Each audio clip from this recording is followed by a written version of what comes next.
Let's go.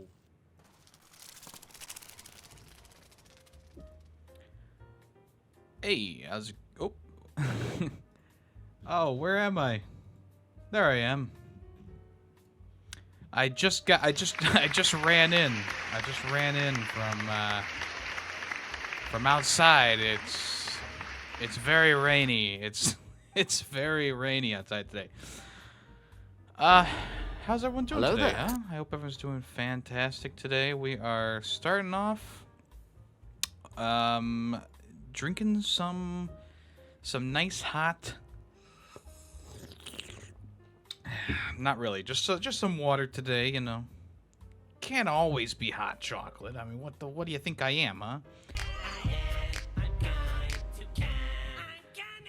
All right, just don't forget that you are the producer and to use sound commands when they are appropriate so we can keep the podcast feeling light and smooth. Don't forget, folks, there is a new Twitch clip compilation out there right now, which I do appreciate everyone who's watched it so far. But I hope that you all find it enjoyable. It's a whole year's worth of clips instead of just like half the year's clips. Also, I mean, you know, I also didn't get too many clips that I found super entertaining this year. But hopefully next year we will have enough to do 2 clip compilations instead of 1. But that's up to me, really. In the end of it all, I gotta make better content, you know. But welcome in everyone who's here early. We got General Kenobi and Greedy Waffles right now with us today. Greedy Waffles playing through Elden Ring, and I'm very proud of him. I know that it didn't end too great yesterday with that boss Shaquille O'Neal, but I'm very proud that you have gotten this far, and I have faith that you will. Even if Callus decides not to play Elden Ring anymore, I have faith that you will beat it because you're looking good. So you know, it's you know. Just keep at it. You're doing great. I know that Yemmy's automatically gonna beat me, so... Anyway, so the topics for today. We got Weird Al Yankovic. Is he a rock and roll Hall of Famer? It's a topic that I've been brewing for a little while. Let's see. Coffee pun, cafe pun. There you go. We also have the history of Keyboard Cat. One of the most famous and early memes, cultural zeitgeists, if I do say so, in the world. And then also we have a topic suggested by the one and only Callus for Mascot, Serial Mascot, Smash Bros, which should be pretty fun to talk about. And of course, discussion in the chat will be greatly appreciated for that, especially because I'm sure that people will have a lot of opinions about which Serial Mascot should make it in. You know, it's a very hot topic. But yeah, to start off today, I hope everyone had a nice holiday, a nice Christmas. Of course, New Year's is coming up here. I don't really have any plans as of right now. But you know, I'm more of like a last minute kind of planner at times. You know, we are planning on maybe possibly seeing Wonka this weekend, so you know we'll see how that goes. But I hope everyone had a great Christmas, or if you don't celebrate Christmas, I hope you had a nice weekend, whatever you want to do. What did I get for Christmas? I got I showed it off on stream, but I got a model M1 Garand, like a mini M1 Garand. It's a very nice quality. It's made by like Goat Guns or something like that. And even though it doesn't make the M1 Garand ping sound, it is still a very nice thing. It's also kind of like a fidget toy because you pull the bolt back and put the clip in and then seat the bolt back in place. It is kind of fidgety. I've been playing around with it every so often. A lot of times while I'm just waiting for SteamWorld Build to generate money. Do I scream every time in chat the Browns get a touchdown? You don't have to scream, but you can say, "Hey, we got a touchdown." I was planning on putting the game on, but it would be too much of a distraction. And you know me, I'm going 100% into this podcast, and I hope you guys are too. What else did I get for Christmas? I got Razer speakers. Razer Namo or Namo, whatever it's called, Razer Namo speakers, which I've been using a lot because, let's be honest, having headphones on your head for more than a couple hours can sometimes just get really annoying. So I decided to plug in some speakers for when I'm, doing editing or just watching a stream or just playing a game. Like, I'll just have the speakers booming. And when I'm watching pornography, the headphones go back on. What else did I get for Christmas? I got a Browns blanket, a Cleveland Browns blanket. Also a Cleveland Browns knit hat, a cap, a beanie as they call it. I lost my old beanie at the movie theater. I know exactly where I lost it. Theater 2, row 5, the second seat in. I put my hat between, just on my kind of near my legs because they have the reclining seats. And I was like, oh, just put it here. And then when we were leaving after Godzilla -1 year, whatever is it called? It doesn't matter. When we were leaving, I just forgot it. And, well, unfortunately, when I went back the next day to try and retrieve it, no one had given it to the Lost and Found, so it's gone. Or it's still there. I mean, it could, if we ever go back to the theater and go to Theater 2, I might just perhaps look under the chair or by the chair to see if it's still there. I do have the bass boom. I have subwoofers on this on these speakers, so yeah, when you start to really get angry, that's when they come in handy. What else did I get? I got a Lego ATST. I didn't ask for it because my shelf with Star Wars stuff is practically full. I have a probe droid already, the Lego probe droid. But the ATST, I guess, will be a fine addition. I just gotta move some things around after I build it. I do still really enjoy putting together Lego. It's not Legos, it's Lego. Okay, well, come on. What else did I get? Oh, we got some games. Like, I requested, like, Jenga and stuff like that. Just things that I, for some reason, just didn't have. Jenga, Heads Up. We got a giant Connect 4 board made out of wood, which was pretty cool. We'll definitely be breaking that out for parties, of course. Greedy Waffles was kind enough to gift me some games. I think I already talked about this, but he got me Mario RPG, which will be streaming next year, and Nickelodeon All-Star Brawl 2, which I have been very much enjoying, other than when I fall off of the map for no reason. I have been using the Angry Beavers as my new main characters. They are very fun. So thank you again for that. What else here? Other than that, just got some other odds and ends kind of things. My parents gifted us tickets to a screening of Batman from like 1984 or whatever, the Michael Keaton one, where you go in there and the orchestra is like playing the soundtrack along with it. Should be pretty cool. That's later in next year, so. That's that. Who cares about what I got for Christmas? Let me know what you guys got for Christmas in the comments or in the live podcast section. But yeah, I think everyone who's here right now, we're gonna go ahead and get started with the first topic for today, which is the Weird Al Yankovic topic. Weird Al Yankovic, one of my favorite childhood artists. I will definitely say without a doubt that I think Weird Al Yankovic is probably my start into loving music. Even though I also was listening to like NSYNC and Backstreet Boys back in the day, I believe Weird Al Yankovic and Alapalooza was my first album that I listened to by him. The one with Jurassic Park on there, Frank's 2000-inch TV, also the Polka rendition of Bohemian Rhapsody is on that one as well. And I remember specifically going over to my friend's house who had the Queen album with Bohemian Rhapsody, and I was like, this doesn't sound right. That's a little bit embarrassing. But of course, I'm much more mature and much more older now, so I definitely know my stuff at this point. But Weird Al Yankovic for a long time was like my guy. Like I listened to so much Weird Al Yankovic when I was a kid. And eventually I got like every single album by by him. It started off with, I believe one of the first albums I bought was Running with Scissors, with my first McDonald's paycheck, Running with Scissors.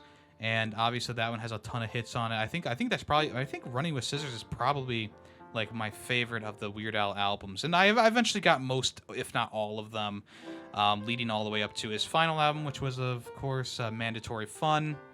UHF is a really good Weird Al Yankovic movie. I mean, think of the new Weird Al movie, the one that's like a biopic of his life, kind of, not really. But it's him in trying to do like a TV station, and it's a very good movie. I gotta rewatch it because it's one of those movies I haven't seen in a while. But that is also one of the movies that I bought with my McDonald's paychecks back in the day. I always loved UHF. I thought it was great. Of course, it's a bit of a cult classic now, so it's not like it made a bunch of money when it initially aired. And I know throughout Weird Al Yankovic's career, he had a slump in his career where he just wasn't really making money, and he had to kind of I don't know if rebrand is the right word, but he had to like dig deep and really get things back up and going.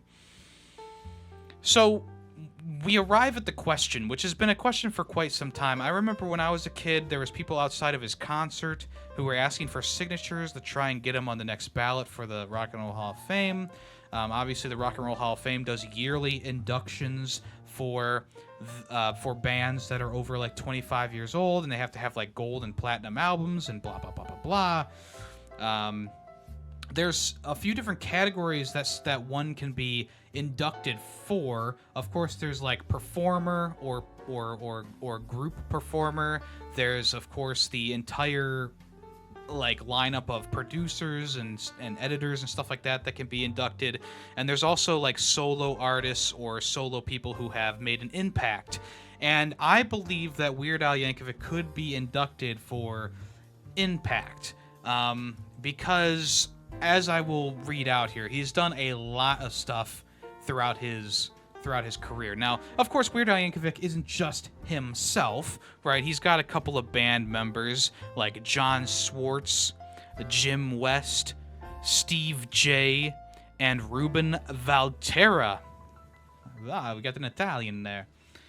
So, his band is also very talented. And the one thing that I think really hooked people on Weird Al Yankovic was the fact that he could almost perfectly emulate the sound with his band, of course, for any genre of music, from grunge to rock to pop to later on in his career, rap and hip hop and just various popular songs throughout his lifetime that he has parodied. And he doesn't only do parody songs, of course. He does also do parody styles. So instead of like parodying a specific Rage Against the Machine song, with Suya is like a style parody where he parodies the style of music but doesn't parody a specific song in general. And people also forget that he does have his own music in there as well. Like, there's plenty of songs that he has written himself or had co-writers with him for various songs as well. But he got his start doing parody songs for My Bologna, which is a parody of My Sharona. And he also has another one, Rides the Bus, which is a parody of another one, Bites the Dust. And there's so many that you can name, of course. I'm not going to name them all, but throughout his career, he's that's been like his main go-to thing, is the parody songs, parodying the big names like Michael Jackson, which he did twice, Nirvana, of course, Lady Gaga, all these famous people throughout the years. And one of the first things that I would like to mention here is that Weird Al Yankovic not only parodies these people, but he also is respected by the people that he parodies. When he parodies a song, people, the artists that he's parodying are like, oh, we got parodied by Weird Al Yankovic. That means we're popular. That means that we're a big act. people really appreciate that. Kurt Cobain actually specifically says that he preferred. Oh, I guess he didn't specifically say, but I do believe that he preferred Weird Al's version of Nirvana's Smells Like Teen Spirit, because as you may or may not know, Kurt Cobain and the rest of Nirvana really hate that song. They hated playing it and they despised it. But when Weird Al Yankovic did a cover of it, maybe Kurt Cobain took the shotgun out of his mouth a little bit too soon. Sorry about that. Also, Michael Jackson got parodied twice, and both times he enjoyed the parodies. He's on record as saying he enjoyed them. And I don't think there's many artists who didn't like the rendition of their songs. Amish Paradise is the exception. I believe that Coolio did not fully approve the Amish Paradise. Either he was taking too long or one of his lackeys accidentally pushed it forward. But that was the one exception where Coolio was like, no, this is I didn't approve this. Fuck Weird Al Yankovic, I think he said on stage at one point. But I mean, Amish Paradise is one of his biggest songs. I believe that solo went like, crazy, like platinum, he also parodied Eminem, and I believe Eminem has come around on it. He also used to do these parody interviews that are on YouTube if you want to check them out. He does parody interview Eminem in one of them, which is a pretty funny one. He also interviews Jessica Simpson or whatever. Jessica Simpson. Cher, I believe, is one of them. So those are also pretty funny as well. So anyway, that's the first point I would like to make, is he is respected in the music community with the people that he parodies. The people he parodies love his music, and they find his parodies of their music enjoyable. And I think that's one thing that a lot of people forget, is like, even though you could say like, oh, it's he's just copying other people's songs and changing the lyrics, like, no, I mean, he does get their permission for most of the songs he's done, and he does mimic their style, but he's not just ripping straight from the music. He's actually re-recording it, rewriting lyrics, redoing things, of course adding sound effects like farts and stuff like that in some of his older songs, which he didn't do as much later on because toilet humor, I guess, kind of ran its course a little bit there. But yeah, I think that's one thing that I think is a big thing, is he's respected in the music community by a lot of people. And there's some acts that are in the Rock and Roll Hall of Fame, like Kiss and Gene Simmons, who are not respected, and a lot of people don't like the acts, or they don't. I mean, a lot of people in the music community think that they're bad. I'm not gonna say any more about that, but it's one of those things. It's like, there's some bands that are in the Rock and Roll Hall of Fame who probably don't deserve it. I mean, Kiss obviously was a huge band and they did inspire people, but it's like, at the end of the day, like, they're not really that talented. Oh, that's gonna be a bit controversial, but anyway. Okay, so Weird Al Yankovic. He started back in I don't even know, in 1980, something like that. He was 16 years old, and he sent a cassette tape of him singing My Bologna, and he sent it to the Dr. Demento show, which was an old school radio broadcast for just kind of like goofs and gaffs, comedy skits, comedy music was just kind of becoming popular. But Weird Al Yankovic had a unique spin where, instead of it just being like the song and him recording lyrics over it, he did the entire thing with his accordion. And of course, accordion, polka. I mean, there were not any bands or any musicians combining polka with rock and roll at the time. So he's also pretty pretty unique in that aspect. But the song, of course, lifted off, and then he appeared on like a TV show or a not a sitcom, like a late night show, and he actually live recorded another one, Rides the Bus, with his drummer I believe that's the same drummer who's been there the whole time. I think that's John Swartz or Jim Swartz. So ever since then, I mean, he's had over 25 years of music, and obviously 25 years is the threshold to get nominated for the Rock and Roll Hall of Fame. I mean, the Foo Fighters, who recently, I think it was last year they got inducted. I think they just hit the 25-year mark when they were, nominated and then inducted the following year. So Weird Al Yankovic has been around for a lot longer than a lot of these bands that are getting in nowadays. But of course, 25 years, it's a pretty long time. But he's of course been a lot longer than 25 years. I mean, he's been playing music since he's 16. I think he's in his early 60s now. So, he's definitely been doing it for a long time. Of course, he's not really doing much anymore per se. I mean, he still does a few things here or there, but we'll get to that stuff later. So, here are my main points for the reason that he should be inducted. Randy is over there being very distracting. He is licking himself. He got a bath today. He's licking himself, and he's being a real bother right now. Okay, he is being really distracting. All right, so he has had 4 gold records in his life. He's had 6 platinum records, which is pretty crazy. 6 platinum records. Some of them went 2 times platinum. Crazy enough. He's had 17 nominations at the Grammys, and he's won 5 Grammys. I think most of them came around when he did Mandatory Fun. All-time sales, 12 million album sales. And of course, Weird Al was around during the time when physical music was much more popular than digital music. So album sales were, I mean, that's pretty good numbers for album sales, especially because nowadays when someone puts out a YouTube video, maybe they get millions of views, but it's not millions of album sales. I mean, full albums is pretty different, I would say.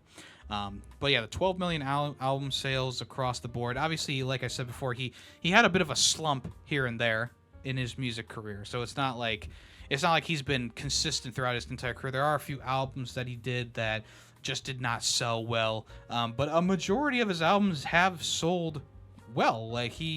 It's not like he has ever gone into obscurity. He's still very popular even nowadays, and of course with YouTube coming around and parody songs becoming much more available online, it was coming apparent, especially with Mandatory Fun, that he can still write and make these parody songs, but at this point it was more of a contractual obligation with the recording studio. Capitol Records signed him to do 12 albums or something like that throughout the course of his time with them.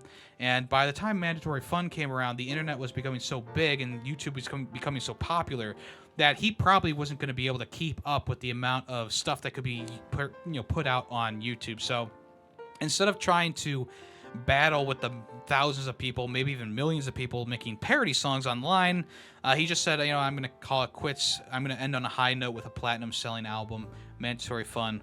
That was it. How did he get signed by Capitol Records? Doug Fledger of the Knack. Knack?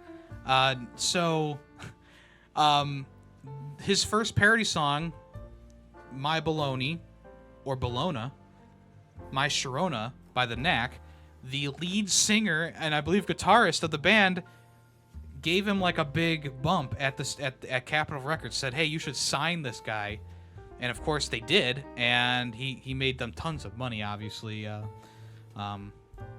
So that's another. I mean, I think right there, just from what I said already, I think that's enough to get you a nomination at least for the Rock and Roll Hall of Fame. I mean, the platinum and gold albums, if that's not enough, I mean, what is 12 million album sales, 5 Grammys, 25 plus years of music, It's one of those things. It's how much more does a guy gotta do to get into the Rock and Roll Hall of Fame at that point? But let's go over some other things that make him worthy of being inducted into the Hall of Fame at one point in the future. We already talked about the respect in the music industry. Not only that, but he had the first polka song ever that charted on the Billboard Top Digital Songs list. And that was the Hamilton Polka, which is one of the last pieces of music that he's done recently. Hamilton was obviously a huge play I think it was like right around the time of COVID was Hamilton was getting big, and he actually did a parody of one of the songs from the soundtrack, and that went mega viral on YouTube. And of course, it's one of the first polka songs. It is the first polka song ever to chart on the Billboard Top Digital Songs list, which is kind of crazy. Other things that he's done recently that would also be like, hey, you know, how is he not in the Rock and Roll Hall of Fame? He actually got nominated for an Oscar for his song on the Captain Underpants movie. He did the theme song for that. He also did a song for the Lego Star Wars Christmas special, which I didn't think was that good, honestly. But hey, you know, do what you gotta do, Weird Al. You don't have to prove anything to anyone anymore. And yeah, he's had a wider entertainment sphere since his albums charted as well. Like, he's been doing YouTube content. Obviously, Wierd. He's been making movies still and doing stuff like that. He's been appearing in plenty of different properties, The Simpsons, late night shows, movies. You know, he's had roles in movies and stuff like that. Like, he's definitely, he's still very popular to this day, whether you know him through the movies or the appearances or whatever, or through the music. I mean, he's had such a wide reach. You know, he really has had such a wide reach. So in the end, I mean, based off of the 3 categories that you can be nominated for, I mean, he definitely fits the bill for at least one of them. And at this point, it's like, what are we doing here? Thank you, Xbox, for telling me that Solitaire is available for me to play right now. Fuck you, Xbox. Who cares about Solitaire? Also, he has a star in the Hollywood Walk of Fame. It was fan-driven. And also, the Hall of Fame, Rock and Roll Hall of Fame nomination that I guess people are trying. It's also another fan-driven thing. I don't remember seeing his name on the list of bands or artists when we were at the Rock and Roll Hall of Fame with Callus. But I mean, it's hard to believe that he doesn't show up. And a lot of people, I mean, let's just talk about the Hall of Fame in general at this point. A lot of people are like, oh, the Hall of Fame should not have pop artists. They should not have rap. It shouldn't have hip hop. It shouldn't have polka. It shouldn't have whatever. In the end, the Rock and Roll Hall of Fame is less about rock and roll and more about music in general. I mean, there's country artists in there now. There's hip hop, rap. I mean, a lot. I mean, I think we've discussed this in a Discord a long time ago, but pretty much rock and roll and everything underneath it is just subgenres of rock. Metal, rap, hip hop, rhythm and blues. I mean, I guess rhythm and blues is above rock and roll, but that is so loud. Let me turn that one down. But yeah, I mean, there's so many, there's so many subgenres of rock and roll at this point. It's like, why are we omitting why are we omitting anything? Like, why are we omitting anything at this point? I mean, we know for a fact that there's going to be plenty of artists getting into the Rock and Roll Hall of Fame eventually, that right now we would be like, oh my God, if Lady Gaga got into the Rock and Roll Hall of Fame, I would lose my mind. Well, guess what, imaginary person who I made up in my brain? She's probably going to get into the Rock and Roll Hall of Fame eventually, okay? It's just a matter of time. Like, there's a lot of pop artists out there right now who are huge. Taylor Swift, Billie Eilish. I mean, there's so many different artists right now who are big. Maroon 5. I mean, that'll be the day, but yeah, there's so many artists who are big right now who are definitely going to be nominated and probably get into the Hall of Fame. I mean, when Callus and I were at the Hall of Fame, guess what? There was a section dedicated to Taylor Swift and Billie Eilish and whoever else is right now there. And like I said before, it's just a subdivision of rock. If you truly want the Rock and Roll Hall of Fame, you got to include all forms of rock, and that includes metal, rap, and pop. I mean, it's annoying to me that people are so vehemently against putting like non-traditional rock artists into there. It's like, if you have a big respectable community, if you have a big repertoire, if you have the awards to show for it, why can't a polka act get into the Rock and Roll Hall of Fame? I mean, 6 platinum records speak for themselves. I feel like. So, at this point, it's like, yeah, there's a lot of great artists in the Rock and Roll Hall of Fame. Some of them maybe I disagree with, but other ones it's like, yeah, definitely they should be in there, no brainer. And it is missing plenty of artists, whether past or present, who just aren't in. I mean, one of the names that are not in the Rock and Roll Hall of Fame right now is Peter Frampton. Like, why isn't Peter Frampton in the Hall of Fame? I don't know. I mean, he's one of the first. He's one of those bands that like really used the that little vox that you put the little thing into your mouth and it's like it kind of sounds like Daft Punk a little bit, but he's playing it through his guitar. Like, he's one of the first bands to popularize that. One of the first artists to popularize that. Yet we're not going to put Peter Frampton in, but we're putting in Kiss. I don't know. We're putting in Metallica. Although I do feel like, yeah, sure, Metallica definitely deserves to be in there. Kiss, obviously, I mean, whatever. Personal biases aside, I feel they should be in there. I just don't agree. I don't agree personally with some of those things. But we've been starting to see more metal acts. There was the punk acts that were getting in. A couple, maybe like 10 years ago, punk acts were officially getting into the Hall of Fame, which is like, yeah, of course. Punk is huge. Punk was like really huge. It's one of those like waves of things. Like, you had the British invasion and then you had the British punk invasion. So there's a lot of subgenres of rock that deserve to be in the Hall of Fame, and I don't think there's anything that should be off limits. I mean, as much as I don't like country music, I cannot deny putting Dolly Parton or Johnny Cash or Willie Nelson into the Rock and Roll Hall of Fame. It just doesn't make sense to omit them simply because, oh, they're country. It's like, well, country is a subdivision of rock. Like, what do you want, Same thing with hip-hop acts. Eminem, NWA, like, these are artists and groups that should definitely, they had huge impacts on the world as a whole. So why would we omit them from the Rock and Roll Hall of Fame? Same thing goes for Polka and Weird Al Yankovic, okay? Why are we omitting Weird Al Yankovic? Simply because, oh, he's Polka. Oh, he's a parody artist. He put in the work. He put in the time. He put in the sweat and tears. He probably doesn't care that he's not in the Rock and Roll Hall of Fame. Let's be honest. He probably doesn't care at all. He's had a fulfilling life. He's a great guy.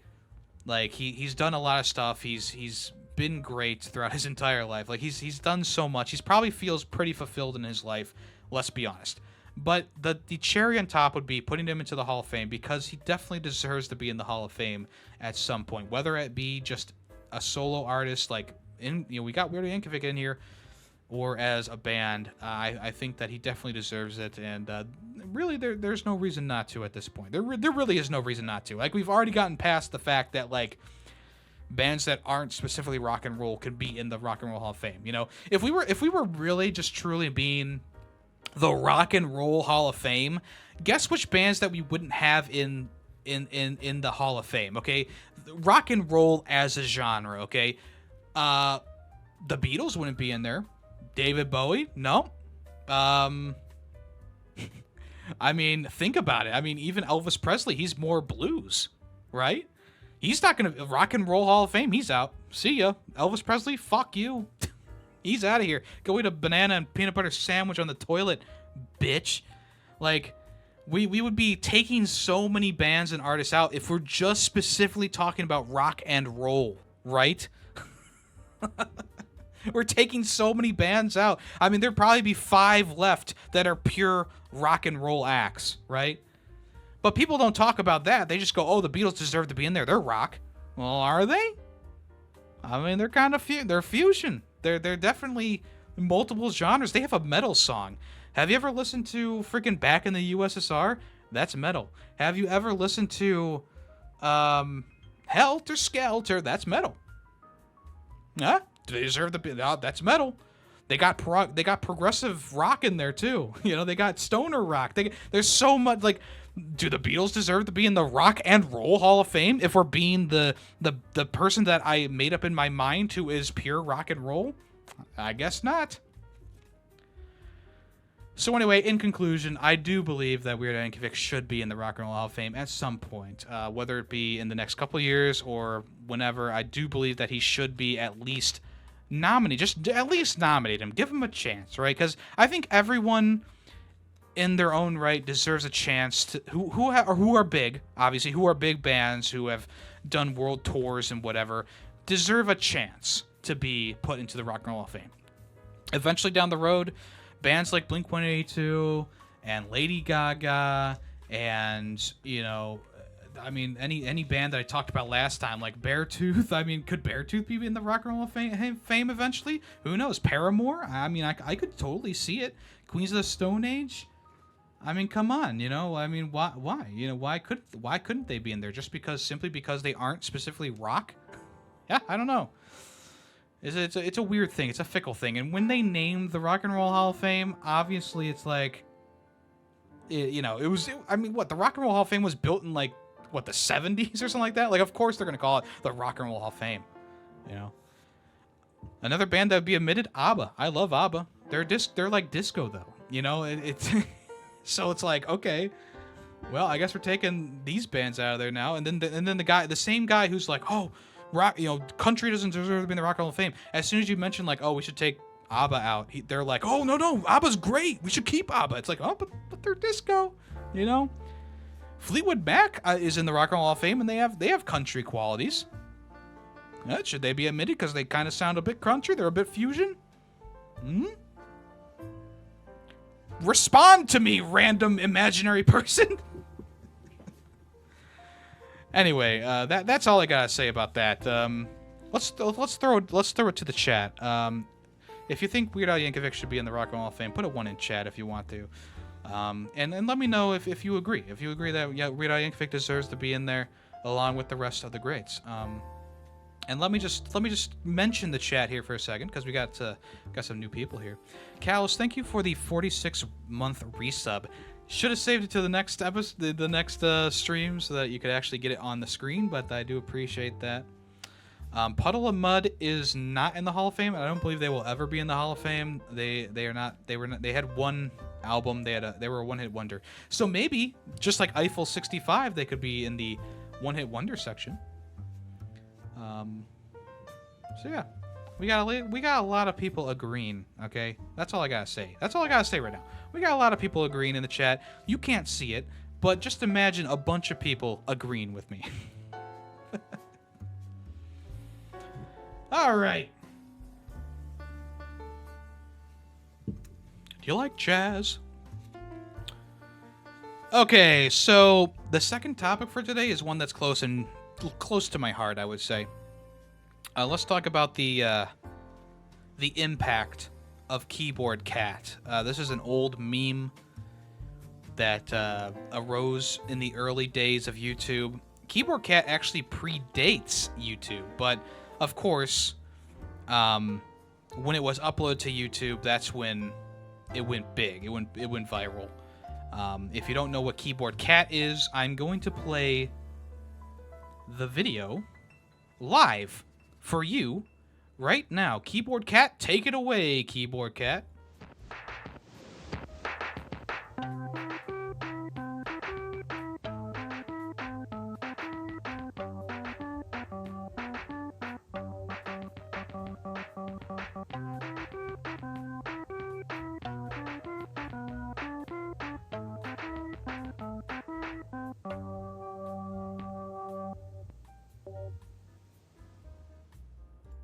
That's right. Thank you, Keyboard Cat. So now that you are aware of what the song is or what Keyboard Cat is, audio listeners, love you to death. It's essentially just a cat playing a song on the keyboard. Not really playing a song on the keyboard, of course, but you know, he's playing a tune. This video was made by Charlie Schmidt. Of course, the original channel for Charlie Schmidt isn't around anymore. We'll get to that eventually. But the original video, actually, he made the original video in 1984. Raise your hand if you knew that, okay? 1984 this video was made. Way predating YouTube by at least 20 years. Pretty crazy. And the cat is Fatso. That's the cat's name. Of course, R.I.P. Fatso. I believe he died before the video got big. I believe he died shortly after the video was actually originally made, and he actually died in 1987. Unfortunately, R.I.P. Can I get some 07s in the chat for our boy Fatso? Of course, the original Keyboard Cat was uploaded onto YouTube pretty early on in YouTube's lifespan. I believe it was uploaded in about 2007, 2006, 2007. And the video just exploded in popularity almost right away. People who found the video early on turned it into a early meme. Obviously, memes are more of like a late 2000s, early 2010s kind of thing. Back when Keyboard Cat was around, I don't believe they were called memes per se.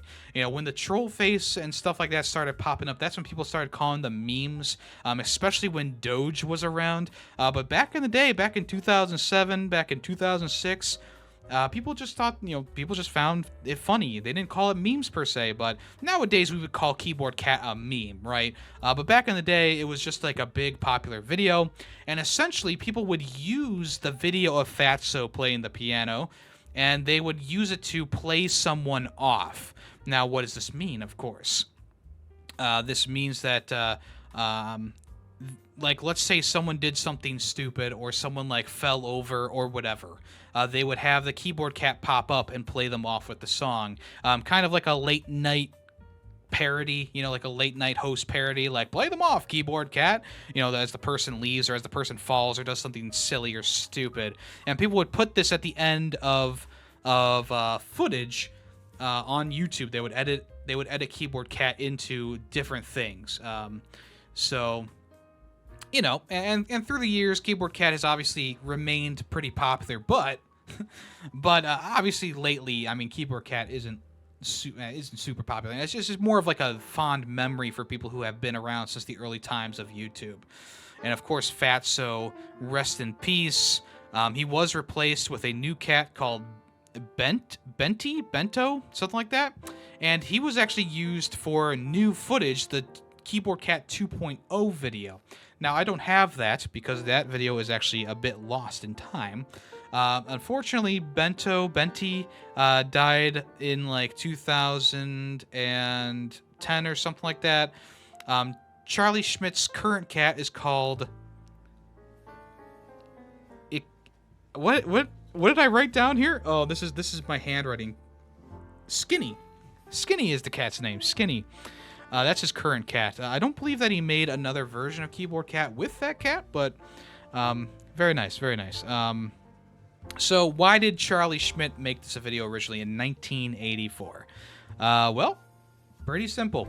He was bored. He was very bored one day. He was kind of like writing songs, writing tunes, and he decided to make a funny video with a home video recorder. The blue kids shirt seen in the video that Fatso is wearing, it's just a blue kids shirt. He used it to hide his hands so you couldn't see them when he was mimicking the playing of the keyboard song. That was smart and also pretty iconic. I mean, at this point, the blue shirt is synonymous with the orange tabby cat. So pretty good job. Good job. It's very good. So here's an interesting fact. This ranked number 2 on the top 50 greatest viral videos. I don't know when this list was exactly made. Probably a while ago now. I don't think that Keyboard Cat would would still be that high on the list. But I think that he definitely deserves to still be in like the top 20 for sure. I mean, Keyboard Cat was a phenomenon. I mean, literally a phenomenon. Not only did he premiere in several different places, but of course, to this day, people still use the Keyboard Cat template to do things here and there. You can find it on YouTube. Some famous places that he appeared at: The Daily Show. He was used as for a gag where he played someone off. The MTV Movie Awards. He premiered there. I believe he won an award. Tosh.0 did a segment with Keyboard Cat. Weezer actually has Keyboard Cat play them off live at concerts. That was in 2009. He actually appeared in World of Warcraft, pretty crazy as well. Scribblenauts on the DS. He was used as in the E3 presentation for that year to show the number of possibilities that you could do with words in Scribblenauts, which we'll talk about again in a little bit here. He also appeared on Jib Jab. Jib Jab was like this like website that made videos. He appeared several times on Jib Jab as well. He also showed up in Splinter Cell Conviction, Earthworm Jim Remake, and G4 TV. He appeared in several different places there as well. In 2020, April of 2020, tragedy struck, and this is a pretty sad part of our conversation here. The original channel by Charlie Schmidt was hacked by a crypto group, a crypto Bitcoin group, and the channel was essentially hacked and taken down. They uploaded like one of those scam videos or whatever to the millions of followers that he had, and of course Charlie Schmidt got his account back. But all the videos that were on the account, including the original Keyboard Cat and the Reupload 2.0, were either privated or unlisted or something like that, but they are not reachable now.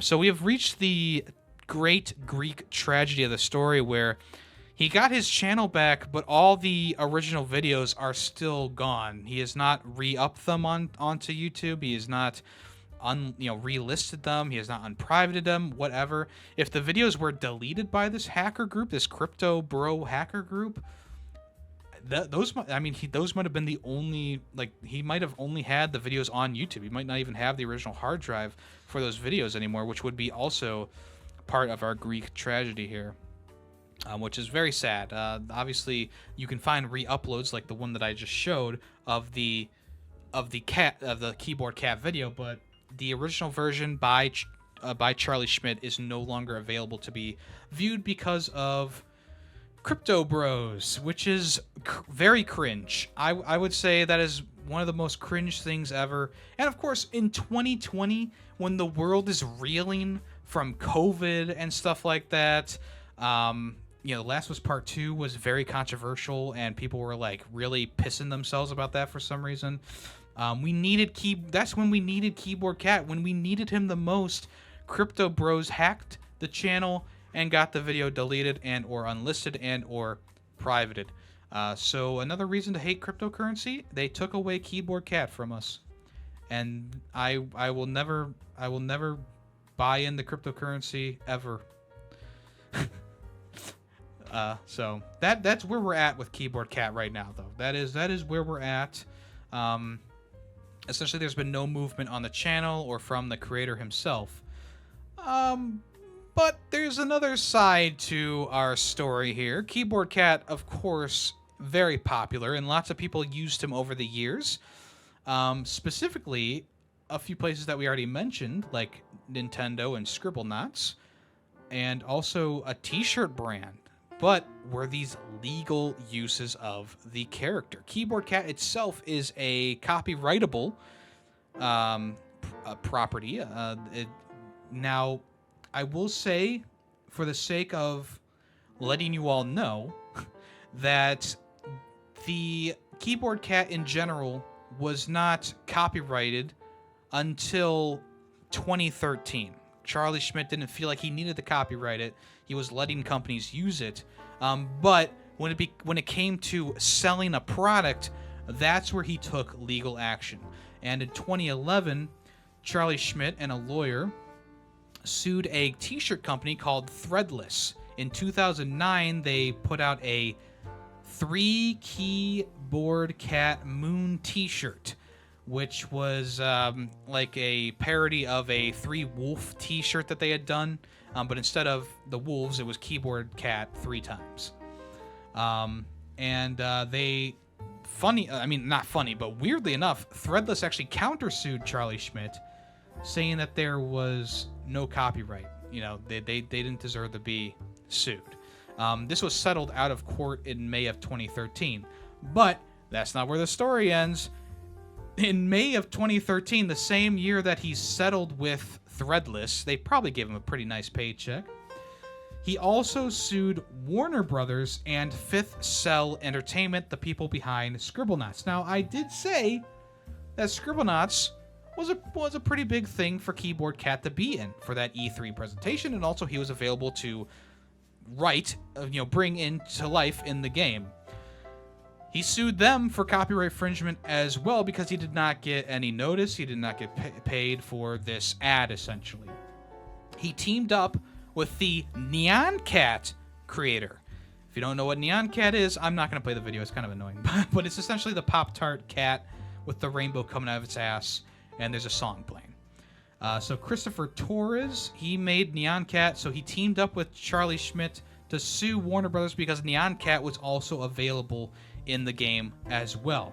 And Scribblenauts, and more specifically, Fifth Cell and Warner Brothers, did not have permission to use either of those characters. And they settled outside of court in September of that same year. Both of them got paid. And of course, quickly after the first court appearance, the first lawsuit, Charlie Schmidt decided to copyright Keyboard Cat's image, and I believe he copyrighted the song. Now, that does not mean that he's going to take down everyone's video with the song in it. You might get a notice that the song is being used, but he has not gone around and destroyed copies of it. Now, with YouTube's copyright system and how his account was essentially taken down, it's hard to say whether you even get those notices anymore, but at this point, I wouldn't be surprised. But, folks, that's not where our story ends. You see, there's a little thing called the Mandela effect, where you see something and you remember it differently. And one of the main things that people forget about Keyboard Cat is that there is a second part to the video. There's actually a second song in the very same video. If I haven't yet, have I unlocked a core memory for you? Have I unlocked some memory that you may have forgotten about the second half of Keyboard Cat? Because a lot of people forget that there's an entire second song attached to the same video. Play them off Keyboard Cat, very famous. The second part of the video, though? Well, let's see how many of you remember the second part.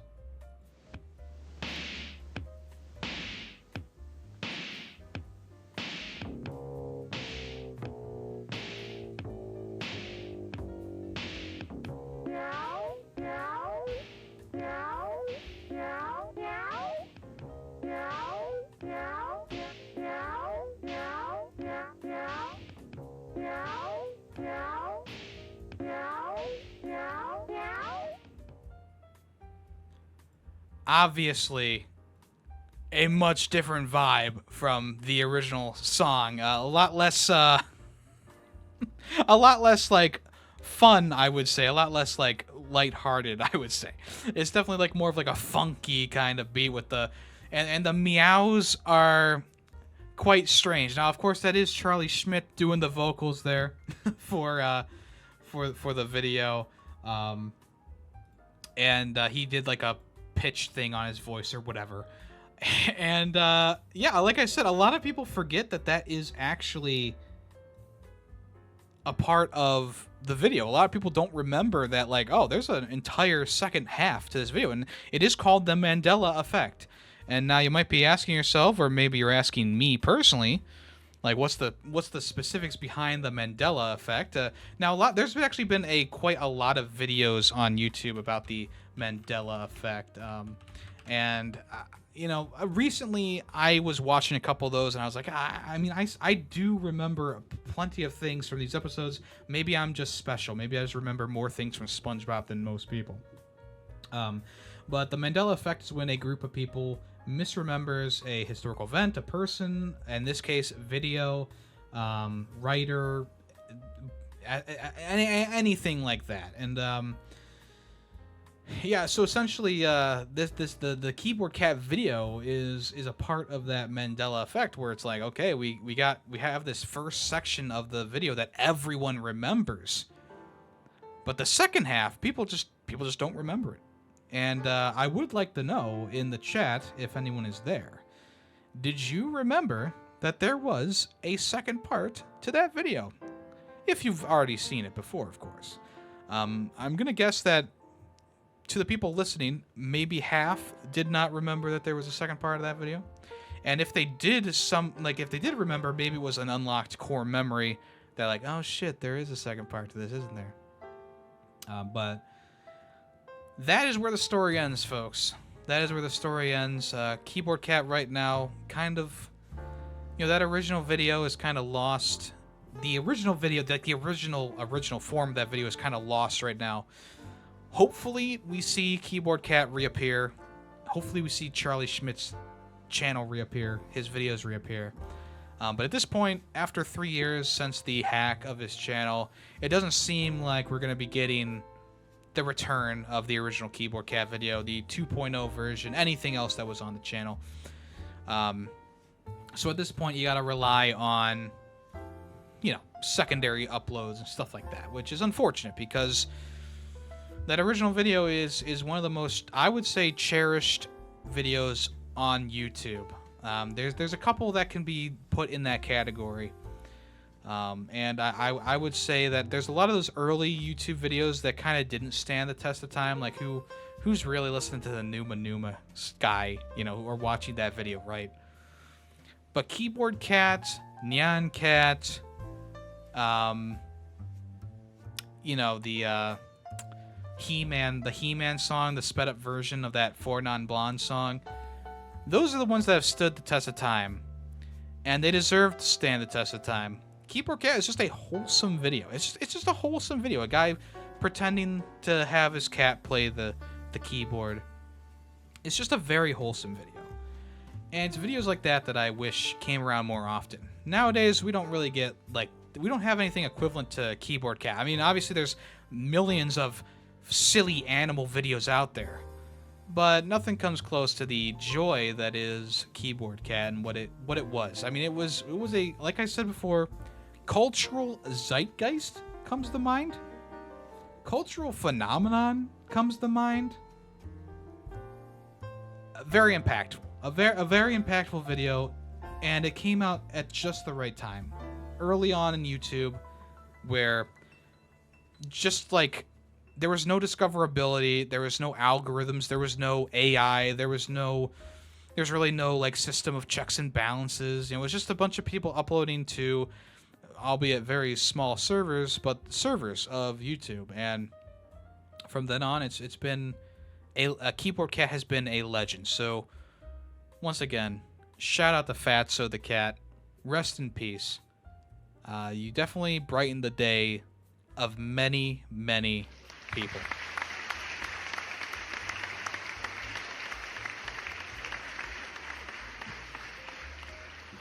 And now, for something completely different. Just Callus suggested a topic. And we're going to do that right now. Now, Callus is playing Fortnite right now. I mean, what else is new? But he decided to suggest a pretty funny topic. And I knew that I wanted to do this one early on because I love this topic idea so much. As if Callus really needs his ego stroked any more than I already am doing to him. But essentially, in his comment, he says, "You were tasked with creating a Smash Brothers style brawler with serial mascots. You can only choose 12, but any mascot is fair game. Who do you choose, and what are their signature moves?" And I was like, you know what? I'm gonna really put some effort into this. Now, obviously, if you haven't played a Smash Brothers type game, a Smash Brothers clone, possibly, Super Smash Brothers started out on the N64. It's pretty much a 2D fighting game, right? But it uses characters from all across the Nintendo landscape, and even outstretches farther than that nowadays with Smash Bros. Ultimate. Plenty of games have tried to mimic Smash Bros. Some of them have succeeded, some of them has failed, in no order or anything like that. We have PlayStation All-Star Battle Royale. We got Nickelodeon All-Stars Brawl, and many, many more like Brawlhalla and stuff like that. So if you don't know what a Smash Bros. Game is, maybe go play a Smash Bros. Game real quick or watch some video footage of it and come back to me. Essentially, it's a 2D brawler type game. Each character has a unique move set that includes references to their character in other media or other games. Just as an example, you got Mario, the most basic character. Well, maybe not the most basic, but you know the OG character of Smash Brothers. He's got the Fireball. He's got the Flood Pack. He's got the Galaxy Spin. He's got the Cape, which I believe is from Super Mario World. He's got Cappy nowadays from Mario Odyssey. You know, so he's an amalgamation of everything that he has been and will be in the future. And you could say the same thing about the various Link and Metroid costumes and stuff like that. So, or characters. So we got to make a Smash Brothers roster here with 12 mascots from the cereal world. And when I was putting together my list, I did look internationally and I also looked locally, and I perused the aisles of Giant Eagle and Target, checking out like which cereal boxes are kind of missing, you know, which ones have dents in the pile. Like, we got to go with some popular characters, and then of course, you know, trickle in some of the more obscure characters or maybe the old school characters. And the first one on the list, the box of cereal that was gone the most from the various stores that I went to, was Honey Nut Cheerios. And as you know, there is a honeybee on the front of the cereal boxes named Buzz Bee. Who would have guessed that was his name? Now, a lot of you know Cheerios from the commercials talking about how they lower your cholesterol. People don't like original Cheerios, and original Cheerios doesn't even have a mascot. The bee is only prominent in Honey Nut Cheerios, okay? We can all agree that Honey Nut Cheerios are better than, of course, regular Cheerios. I personally like regular Cheerios, okay? Call me what you will. Of course, I'm always going to choose, like, Rice Krispies over regular Cheerios. But to me personally, I've always had a soft spot for it. You know, sprinkle a little bit of sugar on there, maybe a little bit of chocolate syrup, a little bit. A lot of people like to put like chopped strawberries and bananas inside there. You do what you want. I think it's a pretty versatile cereal. Honey Nut Cheerios, of course, a little bit less versatile, I would say, but able to be eaten without milk, which is a big thing for some people. Buzz Bee. Now, of course, he's a small guy, you know. Have you ever seen, Jerry Seinfeld? Have you ever seen the Bee movie? He's a small guy, you know.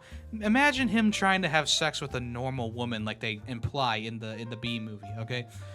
Buzz Bee would have to have either some sort of mech or he would have to be enlarged in size in some way to make his character work. The mech idea isn't too bad because I believe there was a time when he did have some sort of mechanical robots help, that he was inside of, something like that. I do believe that if we make him a normal size character, he would probably work just fine as well. But let's just imagine Buzz Bee inside of a mech, kind of like Plankton in Nickelodeon All-Star Brawl 2, where, Plankton's a small little guy. He's not going to be able to defeat anyone being a small little guy, Put him inside of a mech, though, that's the normal size of a character, then, now we're cooking. So yeah, Buzz Bee will be inside of a mech.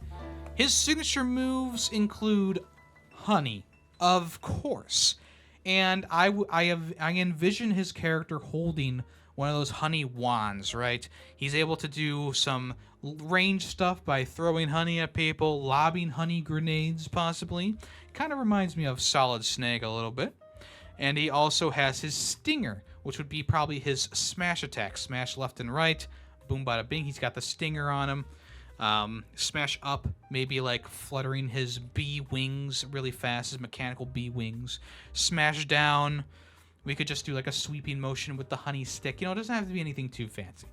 But I believe that he is a good starter character for this roster. He's one of the most recognizable mascots in the cereal world. He's one of the most bought cereals in the cereal world. Have I done the research to confirm that? No. But just from my eyes, looking at store shelves of various stores that I've been to the past couple of weeks here, I will tell you that Honey Nut Cheerios had the most dents before being restocked.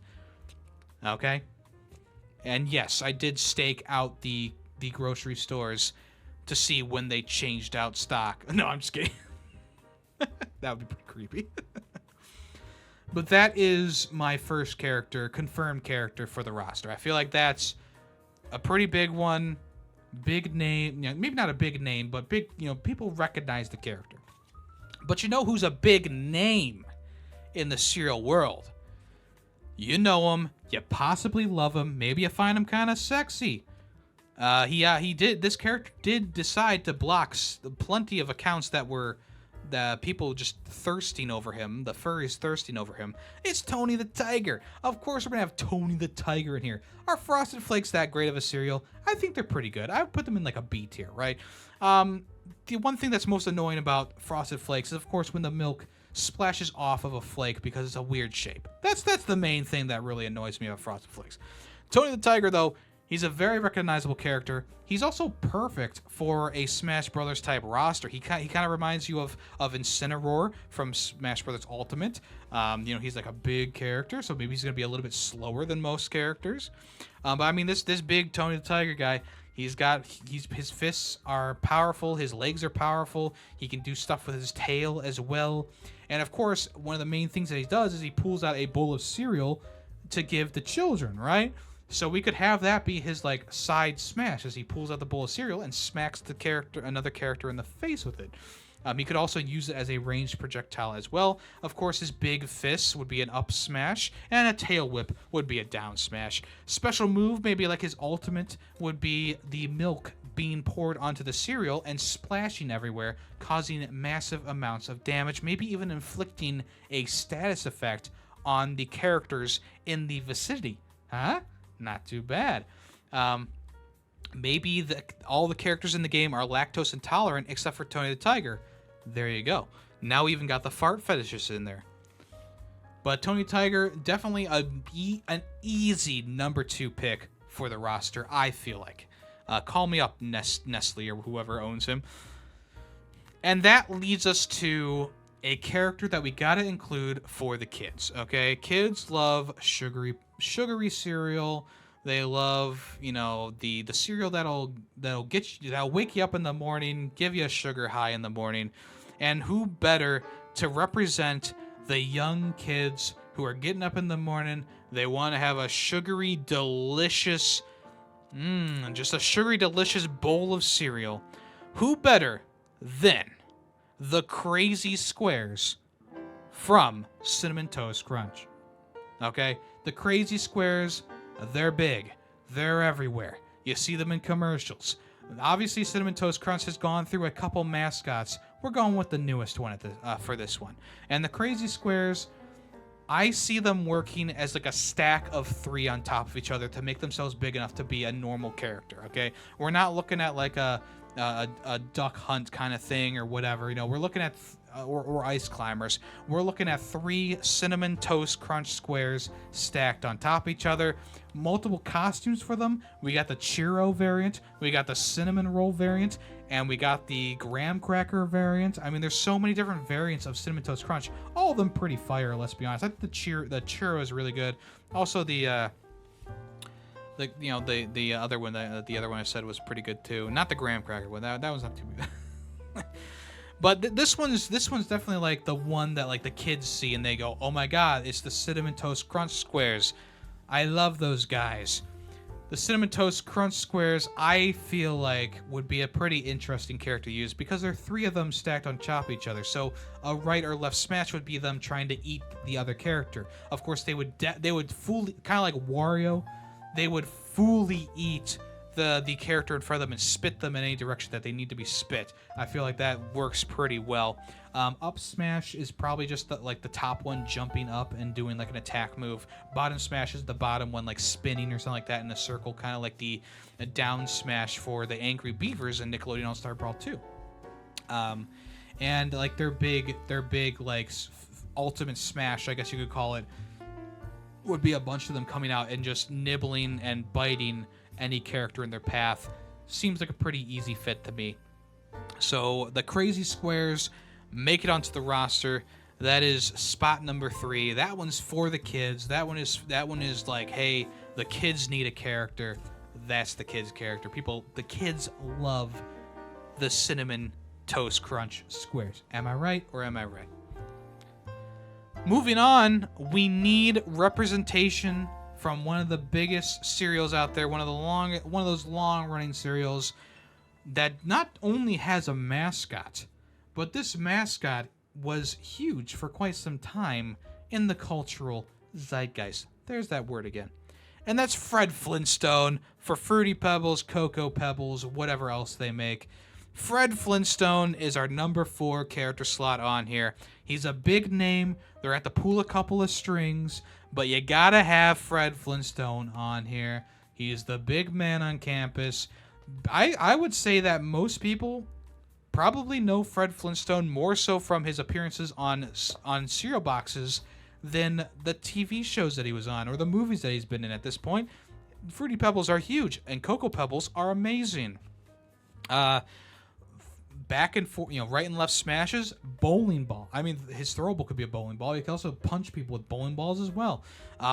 Downward smash could be, I don't know. What is Fred Flintstone doing? It could be like his dinosaur dog running in a circle around him, right? Maybe even have his left or right smash be Bam Bam or Pebbles on his shoulders, just knocking people out with their clubs. That would be kind of fun. Upward smash, he lifts up his wife and she does like an attack. Like, okay. But yeah, like his ultimate could be like a bowling reference where he does the little tippy toe thing and he throws the bowling ball at a group of characters who are frozen in place as bowling pins. Not too bad. Fred Flintstone, number 4 on our list here. I think it's an easy pick for the Smash Brothers roster. Who else fits? Who else would be a more perfect fit? I mean, he's an IP character. He would bring in more eyes. You gotta have Fred Flintstone on the list. All right, our number 5 slot is the cereal that you can listen to. It's Snap, Crackle, and Pop. Of course, from Rice Krispies and all the other different versions of Rice Krispies. These 3 elves are some of the most popular mascots. I know I said that before, but they are definitely popular mascots out there. Kind of like the Cinnamon Toast Crunch characters, it's going to be a 3-piece. But they're going to kind of work like the Pokemon trainer, I guess you could say. Or maybe even like the Angry Beavers. That's very fresh in my mind. I apologize. Where you can swap out between characters on the fly to change up their moveset a little bit. So you got like Pop. He comes out. He's got certain moves that he can do. You switch him out to Crackle, and he's like a ranged character. You switch out to Pop, who is like a buffing character, something like that. Something really cool there. You could swap the characters out, and they can do their own thing. I don't really have any ideas for like their Smash abilities, but the ultimate ability would definitely be the cereal, like popping and hissing, but instead of it being Rice Krispies, it's bombs.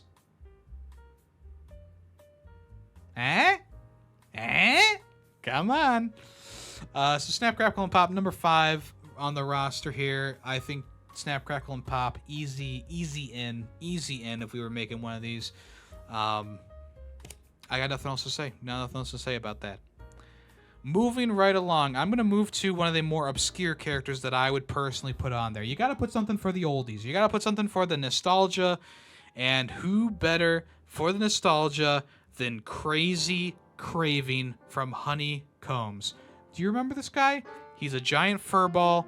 He's a hairball. He's very crazy, kind of like Tasmanian Devil. I think that he would be a perfect addition as like maybe a secret character or an unlockable character. Honeycomb, I don't think Honeycomb's even around anymore, and if they are, it's like a bunch of knockoff brands. But Crazy, what's this guy named? Crazy Craving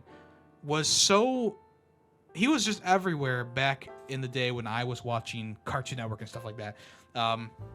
He's just a very crazy guy. Of course, he probably will have a very similar moveset to Tasmanian Devil from Multiverses. But essentially, his downward smash could be like a tornado spin. His upward smash could be like him holding up a honeycomb really viciously. His right and left smash could definitely be him just like doing various different punches or something like that. And then his ultimate smash with him just being going, he would just go crazy and he would just knock out every single character in a flurry of fists and fur. I think that's a pretty good character there. That's number 5. Is that number 5?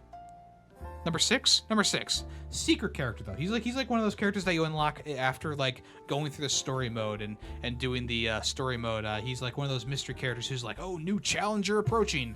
He's one of those characters that like that he's on the roster, just don't know how to unlock him, and all of a sudden there he is, the crazy craving character. All right. Let's switch back to more recognizable characters, and I think if we're looking at recognizable characters, we gotta go with Lucky the Leprechaun. Okay, Lucky Charms, big childhood cereal for me. The marshmallows, amazing. The regular cereal, left that to the end, of course. But Lucky the Leprechaun, he's everywhere, and he could have a very diverse roster. Like he could have a very diverse moveset. I mean, this guy has the magic of rainbows. Okay, so I could see his upward smash kind of being like the imagination move from SpongeBob with a rainbow. His right and left smash, various marshmallow shapes come out, right? Different marshmallow shapes for each time he does the smash move. Kind of cool. Downward smash, the pot of gold. Hello, he takes out a pot, kind of like getting over it, and he smashes it down. Throwables, easy. Marshmallows and various. Actually, he would throw the regular cereal. I could totally see that. He throws the regular cereal because who likes the regular cereal? 1 and 2, like it's always harder than the marshmallows. Definitely would do more damage. His ultimate smash, it's the colors of the rainbow, baby. He pulls out all the different items and he combines them all to make the new unicorn marshmallow, and he gallops in on a marshmallow unicorn and smashes out any of the characters who are in his wake. I feel like it's perfect. It's just chef's kiss. That's character number 7 on our roster, right? Next up, we got another kind of more niche character, I guess you could say, but Cinnamon and Apple. These characters would be included for the oldies, the nostalgia people. If you don't know, they're from Apple Jacks. The cereal that's, I would say it's better than Fruit Loops for sure. Pretty good cereal Apple Jacks is. They would kind of work like the Ice Climbers. They would be like a duo kind of character design. They would work together to do moves. When one of them gets knocked out, it's not the end of the world because you still have the other one in there. But they both have like a, when they're the last guys standing, they got a bit, the Apple's a bit more aggressive and Cinnamon's a little bit more laid back, you know what I'm saying, with his moveset. Throwable, skateboard, easy. Cinnamon skateboard, throw it. Side smashes, skateboard whack, something like that, or they use each other to whack around. That sounds weird. Downward smash. I would say that they just kind of use each other. Like Cinnamon gets on top of Apple and smashes him down. Upward smash is Apple takes Cinnamon and throws him up. I feel like that would work pretty well. Smash ultimate is we use like the skateboard thing because usually Cinnamon is like chasing Apple in a lot of ways, so you could have Cinnamon become huge. It's like Apple's nightmare, right? And he's skating towards him, and Cinnamon just roller skates or skateboards over the characters in his way. We gotta tweak the character a little bit, but I think that'll work. So Cinnamon and Apple, that's character number 8 on our roster. Am I right about that? Have we done 8? Yeah, whatever.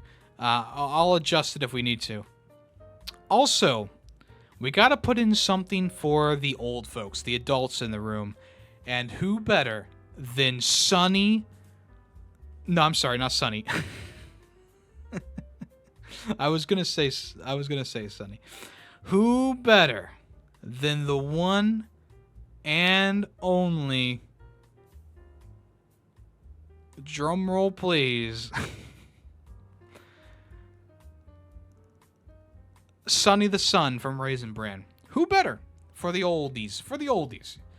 if you don't know who Sonny the Sun is, if you've seen a Raisin Bran box with the sun in the background, he's usually holding like 2 spoonfuls or 2 whatever they are full of raisins, right? And he's kind of like looking over the bowl of cereal, right? And he's kind of like putting them into the cereal, right? I feel like this would actually be a pretty good design for a fighting character. Not only does he have a normal sized body, you could make his head a little bit bigger because he's the sun, of course. Right and left smashes. He uses those spoons with the raisins in them. Boom, bada, bing. Throwable. Just throw chunks of raisins at people. Downward smash. I would say he uses his big sun head to smash downward, and also he would glow really, really hot for his up smash. His ultimate, though, he becomes the sun, and he uses his giant Raisin Bran spoons to smash the battlefield. I feel like it would be pretty good. I do feel like it would be pretty good. Now, you might be asking yourself, well, Sonny the Sun, for the adults, this is a kid's game. Why are we giving so many slots to adult characters? Alright, well, how about this? We got Captain Crunch, okay? Yeah, sure, he's probably more of a lieutenant with the stripes on his jacket, but Captain Crunch, I mean, who's bigger in the world of cereal than Captain Crunch, right? He's got so many different cereal brands out there. He's got so many different flavors. He's got the commercials, Crunchitize Me Captain. That's a huge thing. Obviously, being a military man and being more of a ship captain, we could use that to our advantage, right? His ultimate ability could be him commandeering a battleship and shooting missiles or cannons off of the ship. We could even make it like an old-timey, like a man of war type ship, right? Where it's like an old-timey ship. He's the captain of this ship, and he's sinking everyone around him. Right and left smashes. I didn't really think about this one too much because it's like, okay, whatever. I do feel like we got to do something with the Crunchitize Me aspect of this. Maybe his ultimate could be him crunchitizing the different characters and then exploding them or something like that, right? Or we could do something else with that. I don't know. I do feel like it would be a good idea to incorporate some sort of ship in his design because he's a captain. But I do feel like the Crunchitize Me thing, maybe it's more of like an ultimate move where he crunchitizes the people in front of him and he makes their molecules become, peanut butter Captain Crunch balls, and they, get eaten by pigeons or seagulls or something like that. So yeah, that's like slot number 9 on the list, right? Captain Crunch. Slot number 10 goes to another secret character. Okay, we got we gotta have at least 2 secret characters. That's kind of how Smash Brothers games works. They got those secret characters they got unlocked. This one though is from overseas. We got Klondike Pete. If you don't know who Klondike Pete is, he's a character on the box of like a knockoff of like Cheerios or something like that, and he's a miner with a donkey. And I was like, when I saw this character design, I was like, Duck Hunt, right there. He's riding the donkey. Easy. I mean, I know he's a very obscure character, especially for us Americans over here. But I feel like Klondike Pete, not only is he a pretty big character in the cereal world, he's also like an old character as well. So we keep him on the secret end of the roster because you gotta do some stuff. You gotta unlock him. He's not gonna be on the main roster because it's like, oh, who's Klondike Pete? Why are we removing a slot for this game for Klondike Pete? But when you unlock him as a secret character, you go, oh my god, I've never heard of Klondike Pete before. Who's Klondike Pete? And then you get to play with him, and then, of course, you learn about his character as you look into who he is. But I feel like a Duck Hunt-style character where he's riding the donkey does all the moves for him until the ultimate happens when he has multiple mine carts coming barreling towards the characters in his path. I feel like, hey, pretty good, I cannot believe I did not start Mr. Flacco this week in fantasy. I thought the Jets defense was going to put up more of a fight. That's an L on my part. All right, so that's slot number 10. We got 2 more slots here, so we kind of pick and choose here. But of course, I don't have Ninjaku. Not any, I don't. I haven't had him for quite some time. Of course, we gotta choose some characters that are once again like big time characters, right? These last two slots have got to be big characters that a lot of people know. We can't do any more obscure characters like Sibin and Apple or Klondike Pete or something like that. So, of course, Trix the Rabbit comes to mind here, and I think that we should combine Trix the Rabbit and have him also have like a mirror character for this game of Sunny the Cuckoo Bird. I feel like they kind of have a similar vibe there. Cuckoo for Cocoa Puffs. The Trix Rabbit is like fiendishly wanting Trix. So that could be like a mirror character for him. So you could have an extra slot on there, but he's technically one character, right? Cuckoo and fucking Trix the Rabbit, okay? And I think that Trix the Rabbit and Cuckoo, they have very like similar builds. Just got to do a bit of a palette swap for them. Maybe switch out some of the Trix stuff for the chocolate balls. I feel like they would be kind of like basic characters, like, Trix the Rabbit, his left and right would just be a big punch or something like that. His down would be like a big jump and up and down with his big old feet, or maybe like a spin move, because, a lot of times Trix the Rabbit spins, and Coco the Bird spins as well, so there you go. Up smash would probably be something like, maybe a little bit more basic, like he just holds up the different cereal in front of him and then it goes up and whatever. The ultimate smash has got to be something that both the characters can use, and in a lot of the commercials that I remember for both Cuckoo, Coco, whatever his fucking name is, and Trix is a waterfall of milk behind them or in their vision. And I feel like a waterfall of either chocolate milk or white milk would be perfect, sweeps the battlefield. Boom, bada, bing. You get like 3 people eliminated right there. So that's like a double slot. We got mirror characters going on right now. And the final character to take a spot on this Cereal Smash Brothers, you know him, maybe you love him, maybe you think that he's annoying. I don't know. I guess it's kind of up to you. But we got Toucan Sam, folks. We got Toucan Sam for Fruit Loops.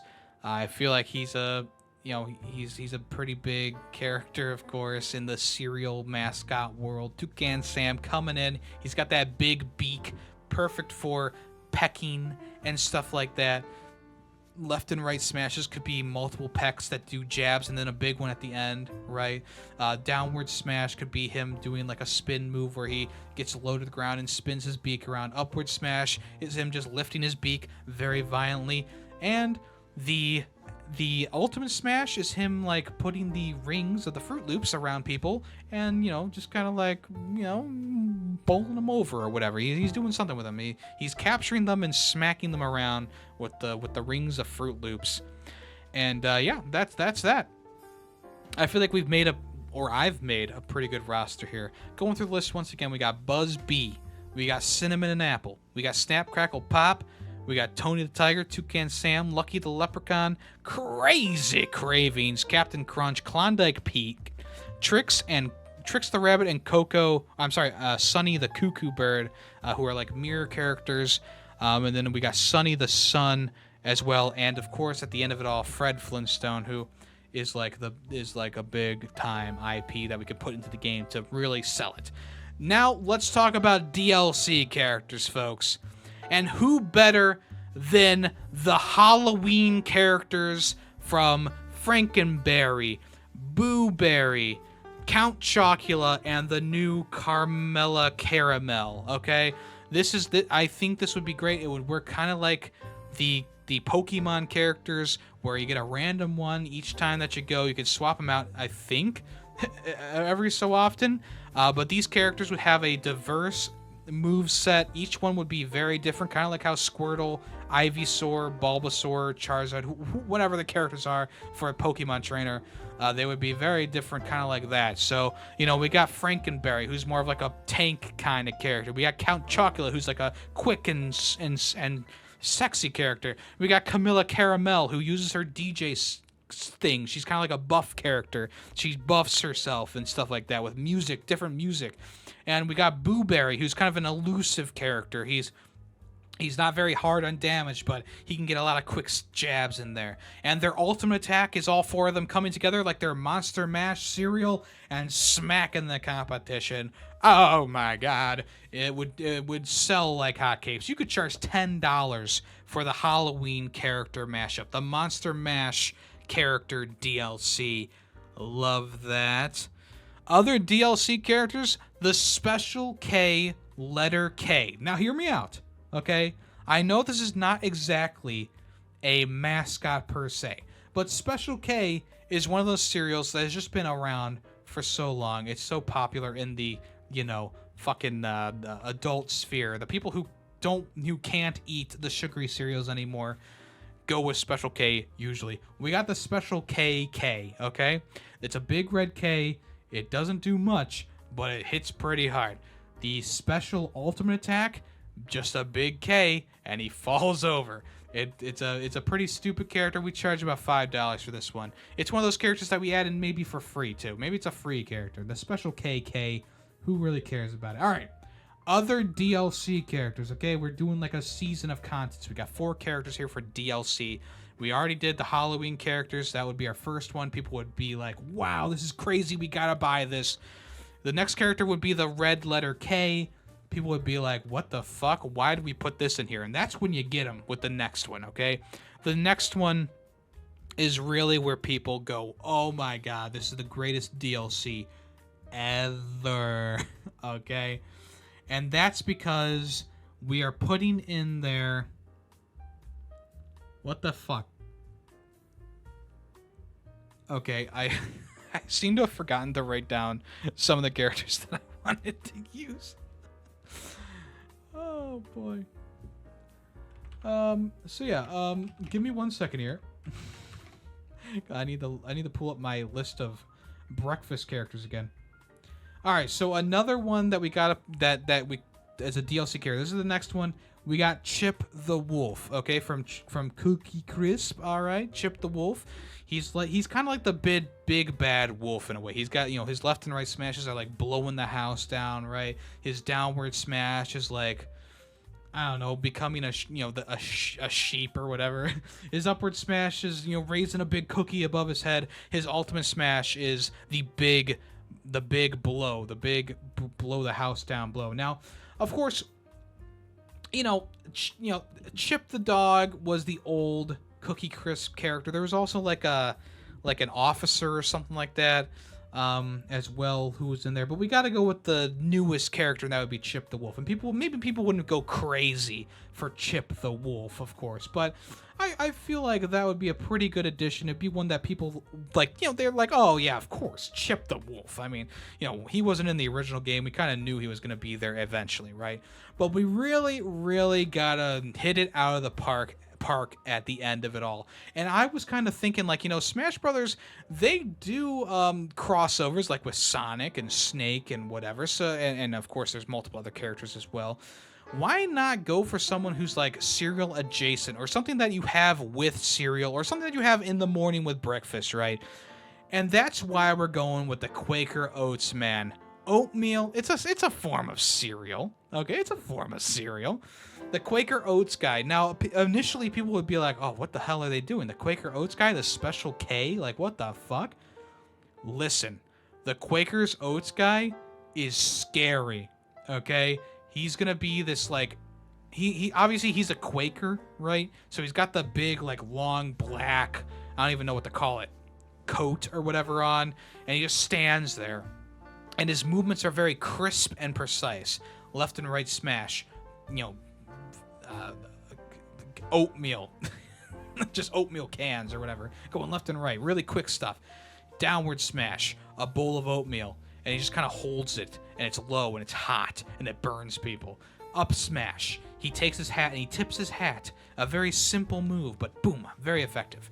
His ultimate smash, kind of like Sunny, the fucking sun from Raisin Bran.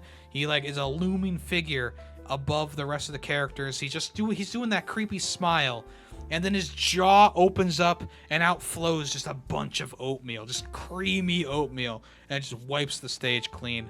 Boom, bada bing. Love that. Now, being the kind-hearted person that I am, The season pass will have one bonus character attached to it for people who buy in early, and you can also buy it separately if you want to. And that person would be the Nesquik Bunny.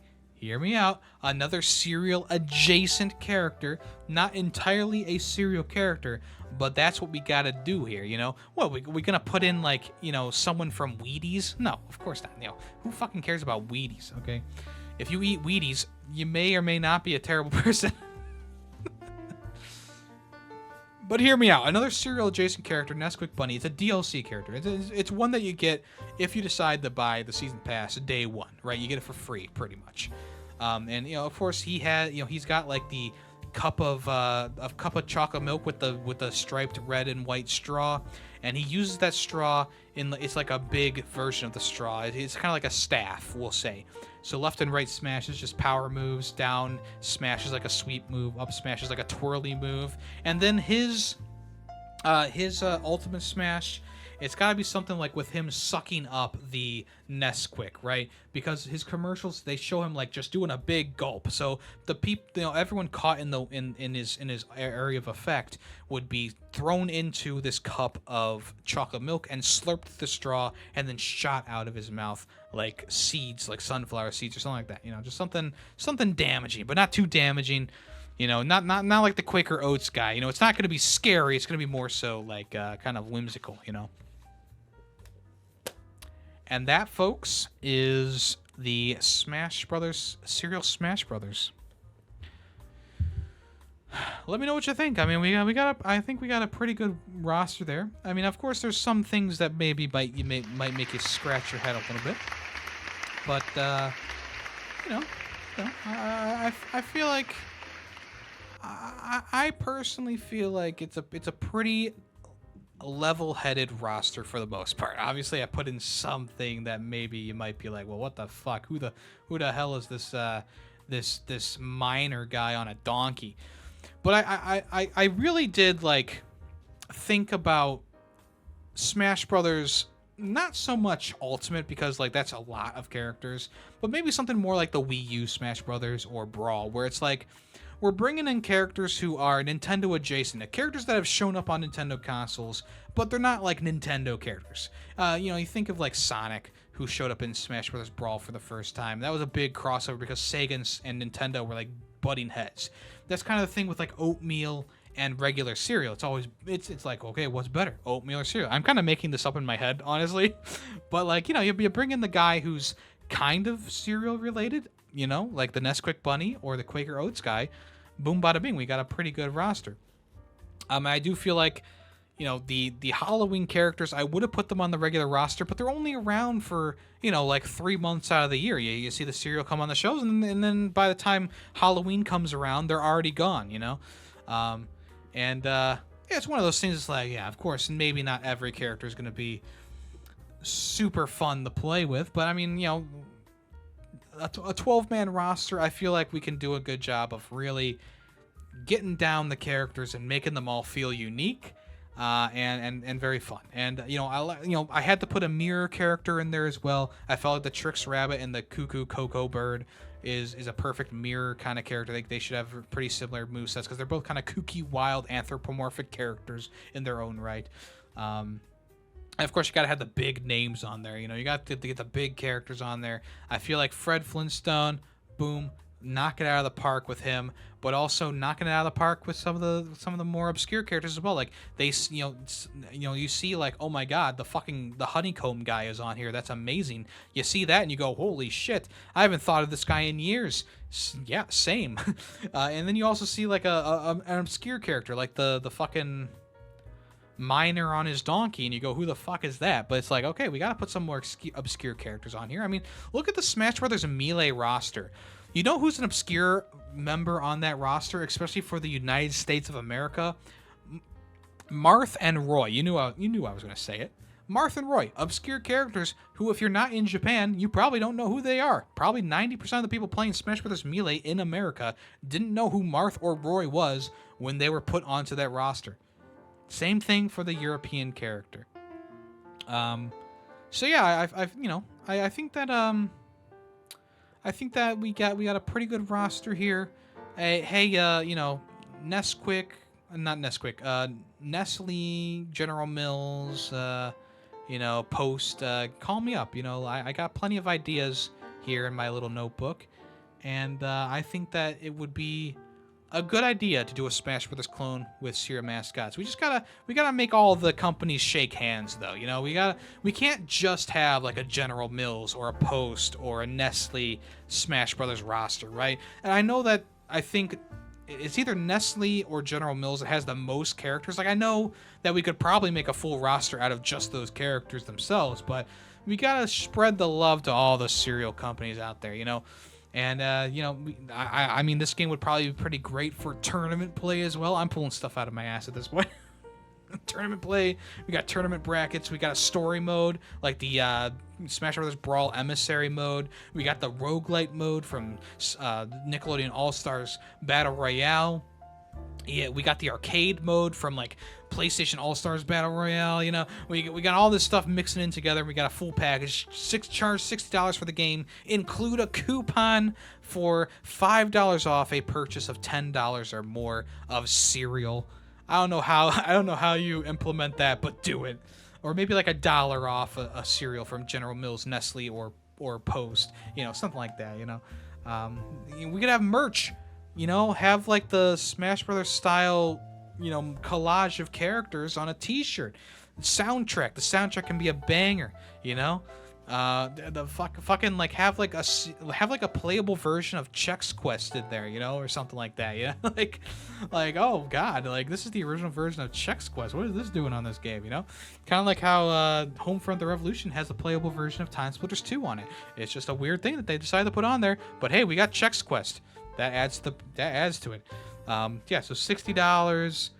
Release it on all the major platforms, especially PC. Put the modding scene in there to generate even more love for the game. And you know what? Just go out there and sell as much cereal as we can. Personally, I love cereal in the morning. I don't know about y'all, but I pretty much always have a bowl of cereal in the morning. Right now, I'm a big Rice Krispies guy. Pretty much just been eating Rice Krispies. But, sometimes I'll swap it out for Cheerios or something a little bit more fun, too, like Cinnamon Toast Crunch, or every so often I'll do Cocoa Crisps or Krispies, which usually is gone in like 3 days because I'm addicted to that shit, I remember when I was a kid, we would get the off-brand Cocoa Pebbles from Aldi's, and I would go through like a box in 2 days because I would just sit there and I would just refill my bowl and just eat the cereal. And to this day, I still think that the Aldi's brand Cocoa Pebbles, which I think are called like Cocoa Crisps, are amazing. Like, still, I think they're better than Cocoa Pebbles, honestly. And I will stand by that.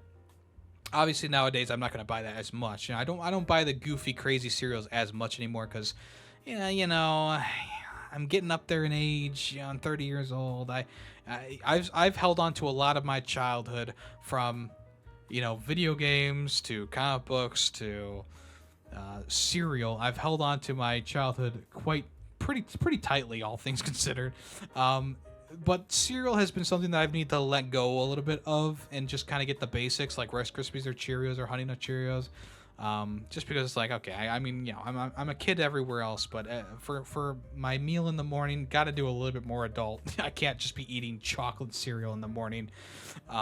It happens every so often. Like I'll just grab a box and eat it in a week or so. But yeah, that's that, folks. But yeah. Right now, I would say Rice Krispies is probably my favorite cereal out of the bunch right now. And of course, you do kind of get flavor fatigue if you get the same cereal too much in a row, which is why I usually like to switch it up, like Rice Krispies, and then I'll get like a box of Cinnamon Toast Crunch or Honey Nut Cheerios or something else to kind of like spice it up, and then go back to Rice Krispies. And the Rice Krispies come in like a huge box. They're also like little tiny flakes, so they can pack as a shit ton in there. So I'll have like a Rice Krispies box for an entire gallon of milk, right? And yes, I did switch back the milk. I know on a Food Bar Ferret episode, I mentioned that I was trying and succeeding with almond milk, but that didn't last too long. It lasted for about 3 weeks. I tried. I really fucking tried, but I'm addicted to the cow's teat, I will say. I just can't do almond milk. I find any milk supplement just not great. And that's just the thing. I've always been a milk fan ever since I was a kid. I was like drinking glasses of milk with like ice cubes inside of it. Of course, I've been a huge fan of chocolate milk. I understand that it's disgusting, and it's not natural for humans to be drinking so much milk. But I'm fucking addicted to the shit, okay? I'm addicted to it, whether it's chocolate milk, regular milk. I don't drink it as much anymore, obviously. I mean, I still do have like a cup of chocolate milk every so often, you know. But it's mostly just like in my bowl of cereal, I do like a bit of milk in the cereal. And there I go. I'm not as crazy about milk as I was when I was a kid. Like when I was a kid, I was like drinking like a gallon of milk every 3 days or something crazy. Which is why I'm so strong. You know, I got such strong bones. I've never broken a bone. I've fractured a bone, which is completely different from breaking a bone. I've never broken a bone. I got pretty strong bones from all the milk that I drink. I don't think I'll ever break a bone in my life, knock on wood, of course, because I've drank so much milk. And I still drink milk, but not as much anymore. A gallon of milk will last until the expiry date most times for me, unless I go a little bit too haywire with the chocolate milk in a week or something like that. But yeah, usually milk lasts about 2 or so weeks for me, which is, I mean, obviously this is a very riveting conversation, and you're all on the edge of your seat with my milk habits. But it's just kind of the way that it goes, because I am out of topics for that. I did not prepare anything else like last week where we talked about Patrick Mahomes. He loves to drink milk. Patrick Mahomes and just how much of a baby he is. And you know what? I will say the Chiefs lost this past week against the Raiders, who literally scored no points on offense except for maybe a field goal. And that is like the greatest thing ever. It really is. I personally love that. And if the Chiefs could lose every week from here on out, I would love that. And look, I don't have anything truly against the Chiefs per se. Like when they were on their Super Bowl runs, I was like, oh, I was happy for them. Like, oh yeah, the Chiefs, there you go. But after this whole fiasco with Patrick Mahomes and like how much of a baby he is, I'm gonna say it. Fuck the Chiefs. I hope they lose in the playoffs in their first game. I really do. I'm just kind of sick of that shit. Like, I talked about it last week, so go and replay that episode if you want to. But I'm just sick and tired of them getting all the calls going their way. And you know what? After what Andy Reid and Mahomes said, fuck them. Absolutely fuck them. Okay? Okay. And that's it for today, folks. I do appreciate you listening to this episode of the Ferret Cafe podcast. We do this every other week, every 2 weeks, starting around 8 p.m. We open the cafe doors and we sit down and we have a nice discussion about various topics. If you want to check out the VODed version or the podcast version, the audio version usually comes up about a day or so later. The video version does not upload until the next Thursday, just to space things out, because things on the channel can get a bit cramped if I'm just doing, video after video after video. I like to space things out, and especially because, Ferret 64 comes out weekly, and Film Freaks is also another bi-weekly podcast. I do feel like I need to kind of space it out a little bit. I need to create some space. So if you are listening to this on the VOD or the podcast audio version, I do appreciate you, of course. If you want to tune in live, just check me out on twitch.tv/Yemmy the Ferret every other Thursday starting around 8 p.m. Eastern Time. Anything else I do is all at Yemmy the Ferret, whether it be Ferret64, Film Freaks. Those are my 2 other podcasts. I also do Twitch streaming Monday, Tuesday, Thursdays, and Saturdays. And we are finishing up the year with Power Wash Simulator. I don't think I'm going to finish the game on Saturday, but that'll be our last stream for the year. And then we'll get right back into it on pretty much New Year's Day, 2024. We're gonna get right back into it with a game. Swing by, say hey, what's up? I always love to see new people in the chat, of course. Other things I do, it's either on YouTube or whatever, Twitter, whatever. Recently, the clip compilation came out. If you want to check that out. Also, right now we're doing the top 10 games contest in the Discord. If you want to check that out, you got about 2 weeks or so for that. Personally, I don't think there's really going to be any more hints or anything like that in Ferret 64 episodes that I have planned. But if you do want to wait until the last minute, I guess you could do that. That's kind of a vibe. But at this point, I have locked in my top 10 list and my game of the year, and I probably won't be giving out any more hints. If you have been following me on streams and you've been following the podcast,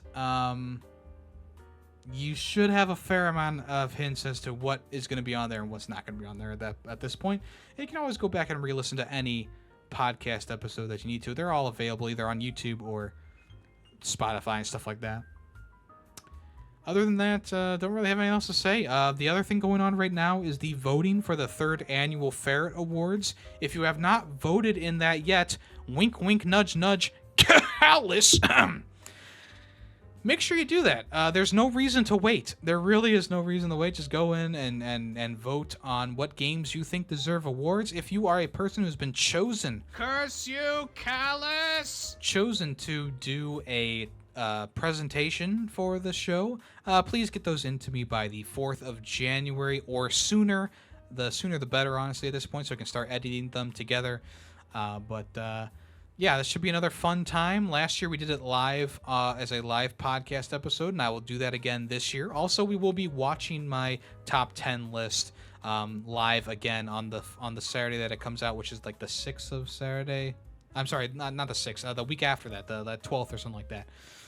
So we'll be doing that as well. So thank you once again, everyone. I really appreciate it. Everyone who's been lurking, chatting, etc. I've been trying to integrate the chat a little bit more into this. So if you do have something to say, go ahead and send it in the chat.